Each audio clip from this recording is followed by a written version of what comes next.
자, 이번 동영상에서는 기업의 부동산 자산에 대해서 좀 이야기를 할까 합니다. 자산을 통한 이익 발생이 주가라든지 또 투자에 어떻게 적용이 되어야 될 것인가라는 부분이거든요. 자, 지금 이제 이런 주제를 잡은 배경에는 이제 최근에 코리안리가 37년 된 그 사옥을 재건축을 하냐 마냐 뭐 이런 얘기들이 좀 있어요. 우리가 재건축하면 문득 생각나는 것이 뭐냐면 지분 쪼개기라고 하잖아요. 토지에 대한 지분 쪼개기. 그래서 용적률을 기반으로 해가지고 세대수를 늘려서 이렇게 분양을 하면 돈을 번다. 뭐 이런 개념이 되는 거잖아요. 그래서 이제 뭐 부동산 시장에서는 재개발, 재건축 이런 얘기 나오면 이제 들썩들썩 하는 이유도 거기에 있을 겁니다만은. 그래서 이제 이런 이슈가 있으면은 기업의 자산 가치가 어쩌고저쩌고 뭐 이런 이제 해석이 될 수 있는데, 근데 아시다시피 요즘에는 기업의 자산에 대한 주가 반영이 거의 이루어지고 있지 않아요. 옛날에는 그러지 않았습니다. 근데 요즘에는 주가가 기업 가치와 전혀 무관하게 움직이는 아주 웃긴 일들이 벌어지고 있잖아요. 한편으로는 웃긴 일이기도 하지만은 또 한편으로는 또 이해가 되는 부분들도 없지 않아 있어요. 그래서 오늘은 그런 포괄적인 이야기들을 하려고 하는 겁니다. 자, 아시다시피 전쟁 터지고 나서 지금까지 6, 70년 이상 기간 동안 유일하게 이 가격이 오른 것은 부동산 자산이겠죠. 그렇지 않습니까? 그런데 이제 업력이 뭐 50년 가까이 되거나 등등 하는 기업들은 그 보유하고 있는 영업시설을 비롯하여 부동산 자산도 그만큼 오래됐다는 것을 의미하는 거고요. 그렇다고 그러면은 실질적으로 이 자산 가치가 올라가는 것은 당연하겠죠. 한 예로 들자면 경방이라는 회사가요. 외환위기 이전에 그 우리 이제 용인 시설도 있고 영등포 시설도 있고 막 있지 않습니까? 공장 단지가요. 그때 당시에 정확하진 않는데 장롱의 기억으로는 이 용인 공장지대가 뭐 말로는 뭐 10만 평 규모가 되니 어쩌니 그러는데 그때 당시에 18억으로 기억을 하고 있어요. 그런데 이것이 최근에 이제 매각할 때에 1,500에서 2,000억 정도를 주고 판 것으로 알거든요. 이게 이제 광주하고 엮어서 그렇게 된 건지는 정확하진 않지만 하여튼간에 최소 1,500억 이상의 이 자금으로 이제 했으니 엄청난 이익을 띄었단 말이에요. 그런데 지금 시가총액이 얼마입니까? 시가총액이 땅바닥에 처박혀 있잖아요. 그래서 어떤 기업은 부동산 자산만 3천억인데 시총이 500억밖에 안 되는 기업들도 제법 많아요. 근데도 주가가 안 올라가는 아주 웃긴 일들이 벌어지고 있다는 얘기지. 왜 이런 일이 벌어졌을까 하는 부분이겠죠. 그래서 이런 건데 옛날에는 이제 자산 가치가 어쩌고저쩌고 하면 주가가 뭐 오르고 그랬었어요. 그래서 자산주가 어쩌고저쩌고 하는 뭐 그런 얘기들로 오르고 그랬는데 언제부턴지는 모르겠지만 언제부턴가 반영이 되고 있지는 않죠. 여기에는 뭐 금리가 떨어져 가지고 뭐 금리가 떨어지면 그만큼 자산 가치가 뭐 어쩌고 저쩌고 한다는 뭐 이런 얘기들도 하고 그래서 그런지 모르겠는데 또 다른 측면에서 놓고 보면 신뢰성 때문이 아닐까라는 생각이 들어요. 신뢰성. 왜냐면은 2008년도 이전까지만 하더라도요. 어떤 일들이 많이 벌어졌냐면 특별 이익이라는 이런 이야기들이 많이 벌어졌었습니다. 특별 이익이요. 그래가지고 그 뭡니까 이제 최종 청산을 한 거예요. 부동산 자산을 청산하고 거기서 발생된 이익이 이제 특별 이익이다 이렇게 되는 거예요.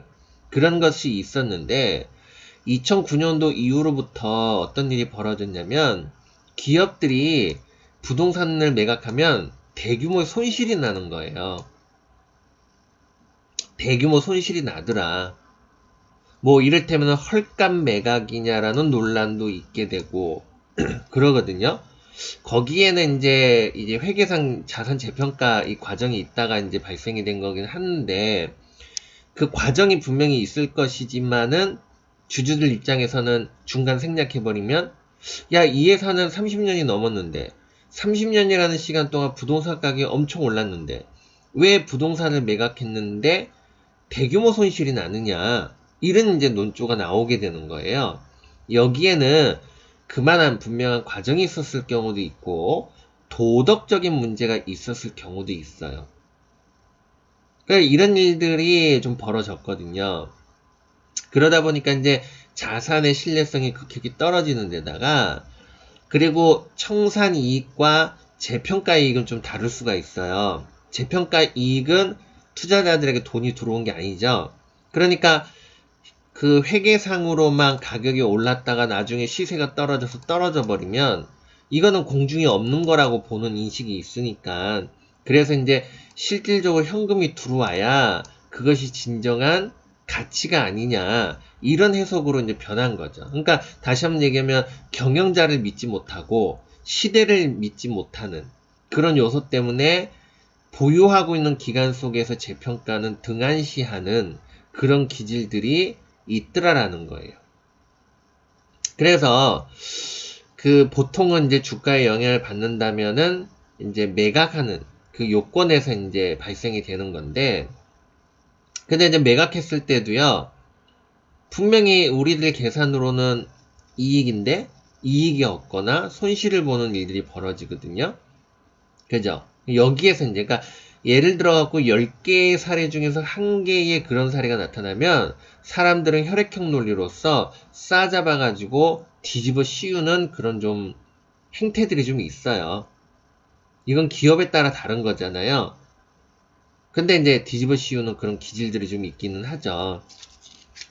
그래서 이제 그런 부분들 이렇게 있습니다. 근데 이것은 꼭 부동산뿐만 아니라 뭐 지분, 증권, 유가증권도 포함될 것이고 다 그래요. 근데 이제 유가증권은 이제 공개된 자산이 있고 공개되지 않은 그런 또 자산들이 있잖아요. 근데 이제 공개된 자산은 우리가 이제 실시간적으로 시세를 좀 어느 정도 파악할 수 있으니까.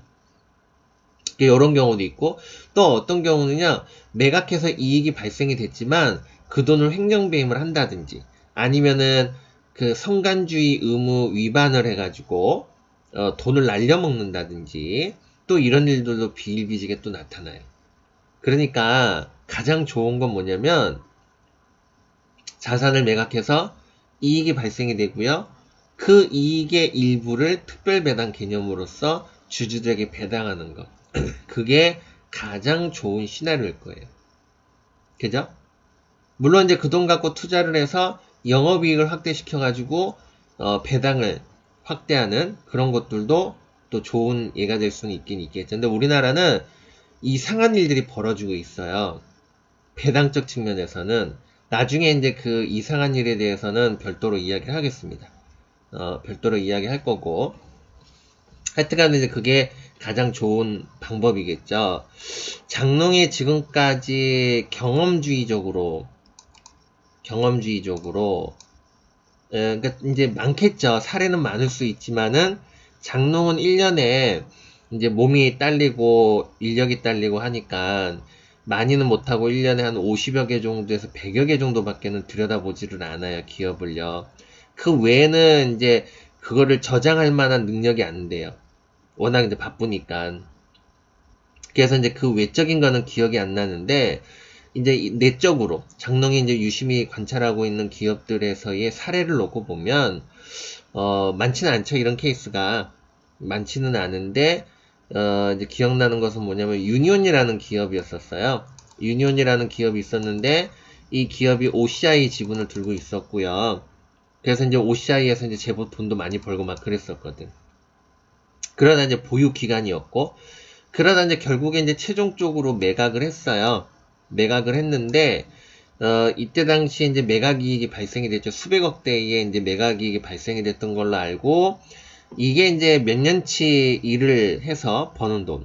옛날에도 그런 적 있어요. 1년에 20억씩 흑자를 내는 기업이 자산 매각해가지고 1000억을 번 사태도 있어요.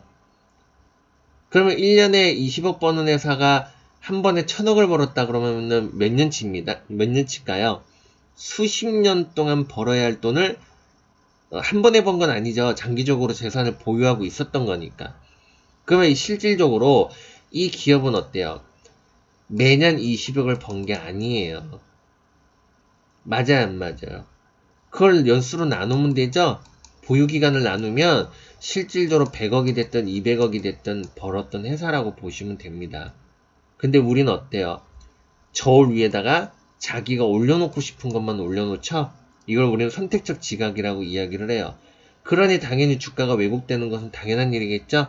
그래서 장롱의 투자자들의 수준이 심각한 수준 문제다라는 얘기를 계속 하는 이유가 거기 있는 겁니다. 어쨌든 간에 그래서 이때 당시 이제 그 매각을 해가지고 주주들에게 배당을 좀 한시적으로 좀 많이 줬었어요. 일부는 투자를 하고요. 일부는 이제 기업을 인수합병하는 데 들어가고 일부는 주주에게 이제 특별 배당 개념으로서 배당을 좀 더 확대해서 배당을 한 사례가 있습니다. 그래서 이런 기업도 있죠. 배당이 이렇게 이제 매년 꾸준한 배당을 하다가 갑자기 배당이 확 올라갔다가 다시 이렇게 가는 기업들이 있어요. 이게 이제 일명 말하는 가치 투자잖아요. 그죠? 여기 있는 사람들은 필요에 따라서 원금을 한 번에 떼갖고 올 수도 있죠. 그 규모가 크면은.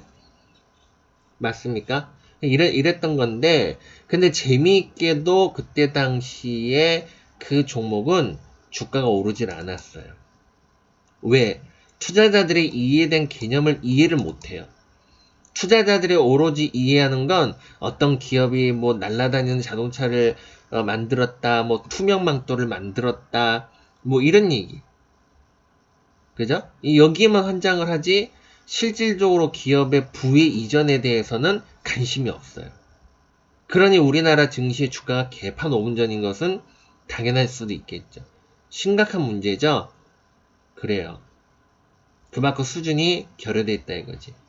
그러니까 나쁘면 나쁜 거고 좋으면 좋은 건데 그냥 10개 중에서 하나만 나쁘면 그냥 몽땅 싸잡아서 다 뒤집어 씌워버리고 10개 중에서 하나 좋으면 그냥 다 뒤집어 씌워버리는 거예요.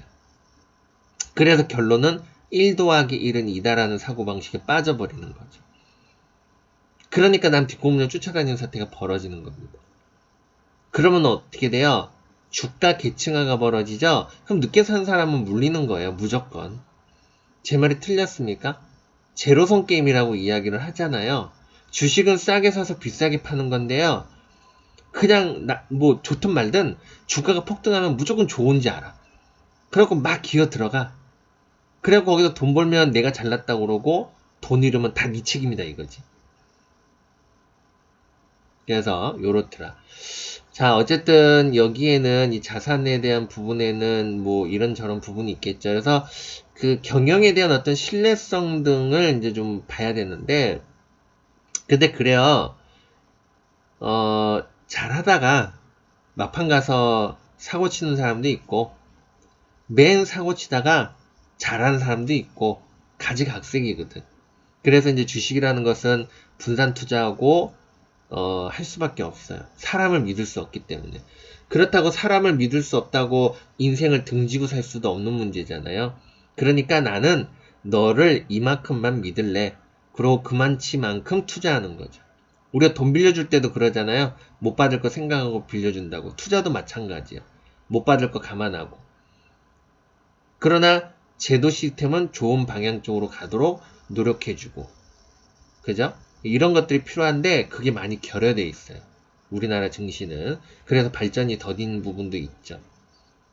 자, 어쨌든 간에 그렇더라라고 하는 부분이어서 그 신뢰성을 판단하는 데는 그런 거예요. 배당을 합리적으로 주느냐 이것이 이제 중요하죠. 그래서 그 1차적으로는 그래요. 경영자가 합리적인 배당을 하느냐. 어려우면 어려운 대로 배당을 안 할 수도 있는 거예요. 하지만 여유가 있으면 여유 있는 대로 배당을 해주는 것이 맞는 거겠죠. 그래서 기업의 이익에 비례해서 배당이 오르고 내리는 하는 그런 과정이 있는가 없는가. 요거를 봐야 되는데 실질적으로 기업이 이익이 증가하는데도 배당을 안 주는 기업이 있어요. 많지는 않겠지만은 있습니다. 그죠? 누구라고는 얘기는 안 하겠지만 누가 있어요. 여러분들이 이름 대면은 누구나 알고 그 기업의 PBR은 막 10배수, 20배수 치고 있고 수십조 원에 이르는 시총을 달고 있는데요. 요즘에도 무슨 코로나 때문에 돈 많이 벌었다 그러는데 근데도 배당을 안 줘요. 그런 기업들도 있거든요. 그래서 그런 기업이 쉽게 하면 이 얘기는 무슨 얘기냐면은 주주들 간의 제로섬 게임하라는 뜻이잖아요. 무슨 얘기냐면 회사가 돈을 엄청 벌었어요. 수십 년 동안. 그래갖고 그걸 사내 유보하고 경영자 인건비 주고 성과금 주고 직원들 성과금 주고 임금 주고 그리고 매년 임금을 인상해주고 그러다가 회사가 어느 날 갑자기 이제 경영이 악화돼가지고 망했어. 그럼 주주들은 도대체 뭘 얻은 겁니까? 주주들한테 투자해주면은 배당 많이 주고 한 대 놓고서는 배당 한 푼도 안 주고 주주들끼리 시세놀이 하다가 결국에는 마지막에 붙들고 있는 사람이 다 뒤집어 쓰는 거잖아요. 이건 사기극이지, 쉽게 얘기하면. 그렇지 않습니까? 그죠? 그래서 이제 그 배당을 합리적으로 하는 게 맞는 건데, 근데 경영자의 문제만 있겠는가? 그러지 않아요. 문화적인 문제도 있어요. 우리나라는. 한 예로 들자면 10년, 20년 전에는요. 어떤 얘기들이 있었냐면은 배당하는 기업은 나쁜 기업. 지금도 이렇게 생각하는 사람들이 있어요. 누가 그러겠어? 노동자와 경영자가 그런 생각하지. 왜? 아니 생각해보세요. 주주들한테 배당 안 주면 다 내 돈이거든. 어차피 내 임금으로 빠지고 내 복지로 빠질 거 아닙니까? 그래 안 그래요? 그러니까 어떻게 해서든지 주주들은 쓰레기로 취급을 해야 되는 그런 옛날에 그런 게 있었어요. 자본가들은 다 나쁜 놈들이다. 어? 왜? 그래야만 내가 착한 놈이 되는 거고 내가 많은 이익을 쟁취할 수가 있으니까. 그렇지 않겠어요? 여기에 이제 국가까지 개입되면 말 그대로 이제 좌파 빨갱이 국가가 되는 거지. 그죠? 그래서 이제 막 그런 얘기를 해요. 근데 그런 인식들이 팽배하게 있어요. 지금도 있고. 그죠? 그러니까 무슨 얘기냐면 나의 노동적 대가는 최고로 받으려고 하고 상대방의 노동적 대가는 쓰레기 취급하는 그런 이기심이라고 저는 봐요. 그렇지 않습니까? 근데 이제 이게 좀 변했어요. 왜 변했냐면 옛날에는 주식 투자를 많이 안 했거든요. 그래서 일반 이제 좀 계층화가 돼 있었죠. 근데 요즘에는 웬만히 다 주식 투자를 해요. 근데 내가 노동자인데 내가 투자를 하니까 이제 정체성 혼란에 빠질 수밖에 없죠. 왜냐면 노동자 입장에서는 주주는 쓰레기들인데 정작 나는 주주로서 투자에 대한 대가를 받아야 되는 게 상식이거든요. 그죠? 그러면 당연히 배당을 합리적으로 해야 맞는 거니까. 그래서 왜 그런 부모들 있잖아요. 아들, 딸을 가지고 있어. 그러면은 저기 가서는 며느리 흉보고 저기 가서는 사위 흉본다 이거야. 그죠? 이게 앞뒤가 안 맞는 거야. 이런 사람들이 있잖아요. 그죠? 서로 며느리가 됐든 사위가 됐든 남편이 됐든 부인이 됐든 서로 같이 어? 이, 이 등짐도 나눠 갖고 그러면서 살아가는 게 맞는 건데 그죠? 그냥 무조건 그냥 누군가에게 책임을 떠넘기는 이런 사고방식의 이간질과 싸움질 이런 거를 이제 부추기는 거지 안 그렇습니까? 그러니까 내가 노동자로서 주주로서 있을 때에 말 그대로 상대를 이해해주는 그런 지혜로운 사람도 있지만은 여기 가서 딴 말 저기 가서 딴 말 하는 그런 이기적인 사람들도 있어요. 그러니까 이게 막 혼란이 되고 그러니까 어떻게 돼요? 안 좋은 여론이 형성이 되죠? 안 좋은 여론 형성되니까 어떻게 돼요? 경영자들이 배당을 못해요. 한 예로 들자면은 대주주의 지분이 50%가 있고 그 다음에 일반 주주들의 지분이 50%가 있어요. 그럼 배당을 하면 똑같이 나눠갖는 거예요.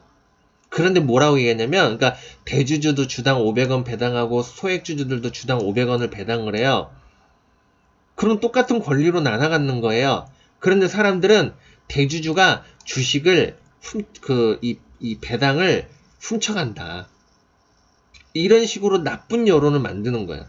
그러면 주주들도 주식을 많이 사든지 안 그래요? 똑같이 생각을 해보세요.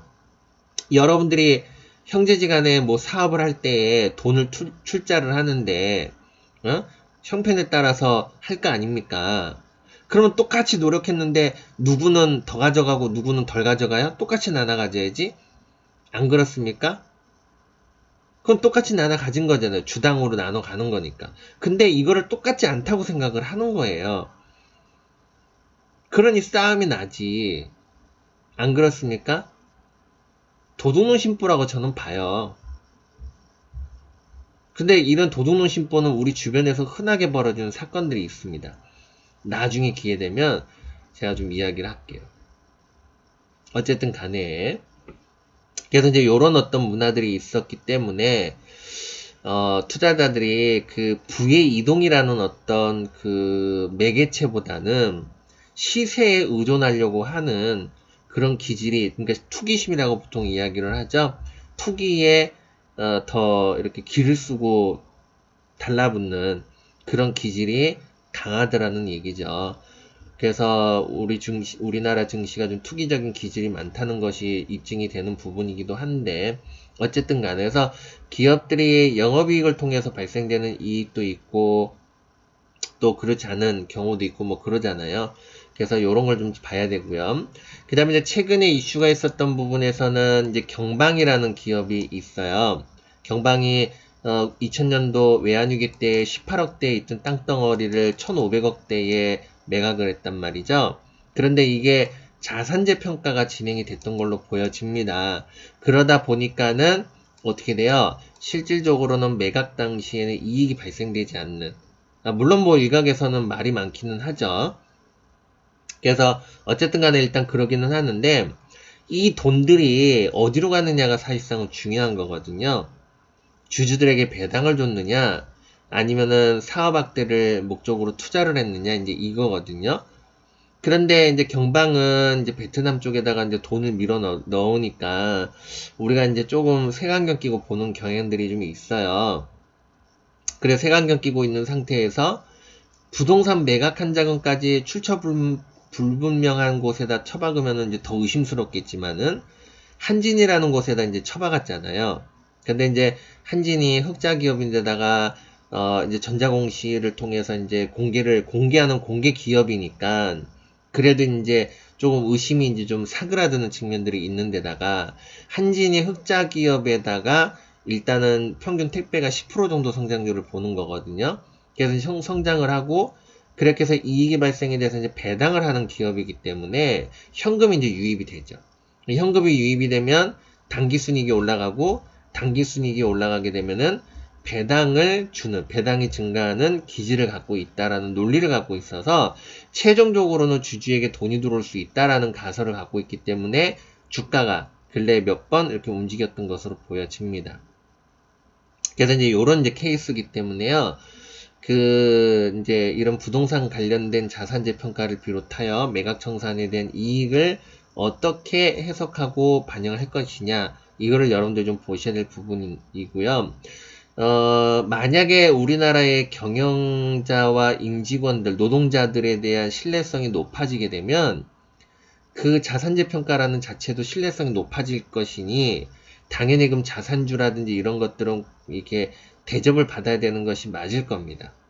그쵸? 그런데 아쉽게도 사람들의 인식으로는 되게 안 좋게 보죠. 그죠? 당성 노조가 있는 기업이라든지 또는 경영자들의 어떤 그런 이렇게 불순한 행동들이 보통 일반적이 되어 있다 보니까 사람들이 조금 기피하려고 하는 그런 기질도 좀 없지 않아 있어요. 그러나 좋은 경영자들도 있죠. 지금까지 제가 20년 가까이 적어도 1년에 5, 60개 정도의 기업을, 많게는 100개의 기업을 모니터링을 해왔다면 20년 동안 상당한 기업이 됐을 겁니다. 그랬을 때에, 그럼 당신이 볼 때 정말 도덕성적으로 청렴한 기업이 몇 개나 됩니까? 라고 물어보면 솔직한 얘기로다가 손가락으로 꼽을 수 있어요. 그 정도로 많지 않다는 뜻입니다. 그러니까 이렇게 털어서 먼지 안 나는 기업 없다는 얘기들을 많이 하잖아요. 그래서 이제 크고 작은 문제이기는 하나 그래요. 우리나라 이제 상황. 근데 뭐 어디나 마찬 정도의 차이기는 하겠지만, 그래서 이제 그 투자자들이 이제 시세에 의존하려고 하는 부분도 없잖아. 이해는 되기는 해요. 이해는 되기는 하는데, 그렇다고 또 모든 기업이 그런 것은 또 아니다 보니까 좀 차별성은 있어야 되지 않겠냐 싶기도 하고요. 또 그래요. 그리고 또 경영자들이 필요에 따라서 장난질 치는 경우도 있고, 뭐 그런 뭐 두루두루. 그래서 하여튼 간에 그렇습니다. 자, 그래서 요번 동영상은 요 정도로 마무리를 하도록 하겠습니다.